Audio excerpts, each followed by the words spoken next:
Capítulo 3. Ley natural frente a ley positiva. Si pues la razón descubre a partir de las inclinaciones básicas de la naturaleza humana, la ley natural absoluta, inmutable y de validez universal en todos los tiempos y lugares, se sigue que esta ley natural proporciona un cuerpo objetivo de normas éticas en virtud del cual se pueden juzgar las acciones humanas en todo tiempo y lugar. En esencia, la ley natural es una ética profundamente radical porque marca límites al status quo, actúa que tal vez viole gravemente la ley natural, olvidando la incesante e inflexible luz de la razón. En el ámbito de la política de la acción del Estado, la ley natural se presenta al hombre como un conjunto de normas que pueden suponer una crítica radical a la ley positiva en vigor impuesta por el Estado. En este punto, nos limitaremos a señalar que la existencia de una verdadera ley natural al alcance de la razón constituye una amenaza potencialmente grave frente al predominio de costumbres ciegamente tradicionales o frente a la voluntad arbitraria del aparato estatal. De hecho, pueden establecerse los principios legales de toda sociedad por tres diferentes caminos: A, siguiendo las costumbres tradicionales de la tribu o de la comunidad; B, obedeciendo la voluntad arbitraria y ad hoc de quienes dirigen el aparato del Estado; o C, utilizando la razón humana para descubrir la ley natural. Resumidamente, por conformismo servil a la costumbre, por arbitrio caprichoso o por el uso de las razones humanas. Estas son esencias las únicas vías posibles para establecer la ley positiva. Aquí nos limitaremos a consignar que este último método es, desde siempre y para siempre, el más adecuado al hombre y el más noble, plenamente humano, a la vez que el de mayores potencialidades revolucionarias frente a todo tipo de status quo. En nuestro siglo, una difundida ignorancia y desprecio por la verdadera existencia de la ley natural ha limitado el apoyo activo de los ciudadanos a las estructuras legales, bien a la opción A o a la opción B o a una combinación de ambas.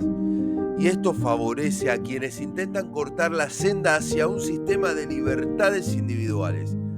Hay libertarios que estarían dispuestos a aceptar lisamente y de manera acrítica el derecho civil a pesar de sus numerosas vetas antilibertarias. Otros, como Henry Hazlitt, querrían desechar todas las limitaciones constitucionales del gobierno para confiarse únicamente a la voluntad de la mayoría, tal como se expresa en cada legislatura. Ninguna de estos dos grupos parece haber entendido la idea de que la estructura de la ley natural racional debe ser utilizada a modo de poste indicador para modelar y remodelar cuantas leyes positivas puedan promulgarse. Aunque la teoría de la ley natural ha sido con frecuencia erróneamente utilizada en defensa del status quo político, sus implicaciones radicales y revolucionarias fueron brillantemente comprendidas por el gran historiador y liberal católico Lord Acton. Acton advirtió con meridiana luz que el profundo fallo de la antigua concepción griega de la filosofía política de la ley natural y el de sus posteriores seguidores consistió en identificar la política con la moral y en considerar, por tanto, al Estado como agente supremo de la moral social.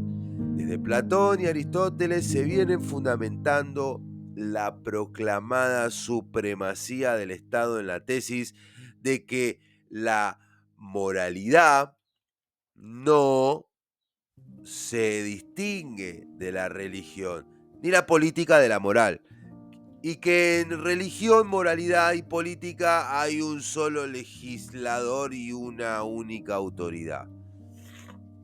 En opinión de Acton, fueron los estoicos quienes desarrollaron los principios correctos, no estatales, de la filosofía política de la ley natural que reaparecieron más tarde en la época moderna con Grocio y sus seguidores.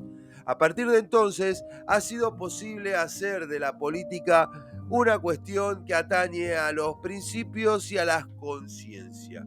La reacción del Estado a estos avances teóricos fue el horror.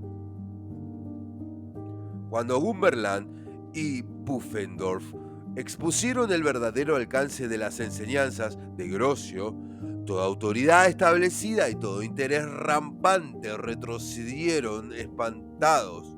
Era patente que todas las personas que aprendían que la ciencia política es un asunto de conciencia más que de poder y de conveniencia, debían considerar a sus adversarios como hombres sin principio. Acton comprendió claramente que todo cuerpo, conjunto de principios morales objetivos enraizados en la naturaleza misma del hombre, debe entrar inevitablemente en conflicto con el derecho civil y con la ley positiva. Para él, este conflicto inevitable era uno de los atributos esenciales del liberalismo clásico. El liberalismo busca lo que debe ser sin tener en cuenta lo que es, como Himmelfarb escribió acerca de la filosofía de Acton.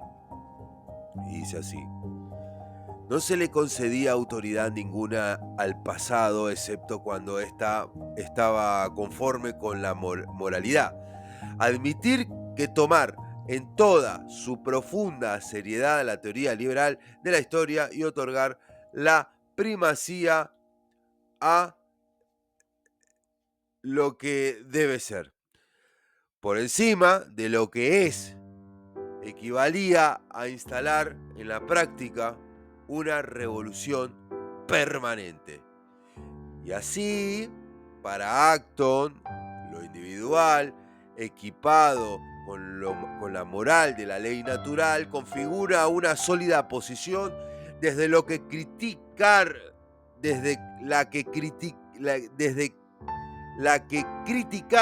los regímenes y las instituciones existentes para situarlas bajo la luz cruda y dura de la razón. También John Will,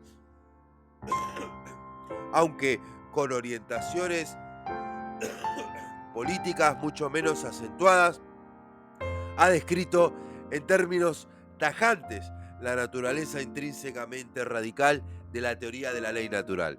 Y dice así: la filosofía de la ley natural defiende la dignidad racional de cada persona humana y su derecho y debe de criticar la palabra y de hecho desde los principios universales de la moral que solo la inteligencia individual puede alcanzar todas y cualquiera de las instituciones o estructuras sociales existentes.